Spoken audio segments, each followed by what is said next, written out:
Wow, এসব আমি কি দেখছি! সেই খাসা জিনিস।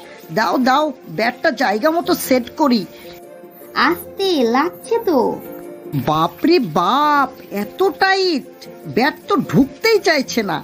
বেশি করে থুতু লাগাই, না তাও তো ঢুকছে না। দেখি জোরে একটা ঠেলা দেই। ও মা গো! ভাবি ভাবি, একটা বিপদে পড়ে তোমার কাছে এলাম। আরে অমন হাঁপাচ্ছ কেন? কি হয়েছে তোমার? নাসরিনের সাথে খেলতে ধরেছিলাম ভাবি, জায়গাটা এত টাইট যে ব্যাট ঢুকতেই চাইছিল না। যেই জোরে এক ঠেলা দিয়েছি আর জায়গাটা ফেটে লাল পানি বের হয়েছে ভাবি। এখন আমি কি করব বলো তো? কারো কারো একটু বেশি টাইট হয়। আমার কাছে এই সমস্যা নিয়ে অনেকেই আসে। এই সমস্যার কারণে অনেক স্বামী স্ত্রীর মাঝে ঝগড়া হয়।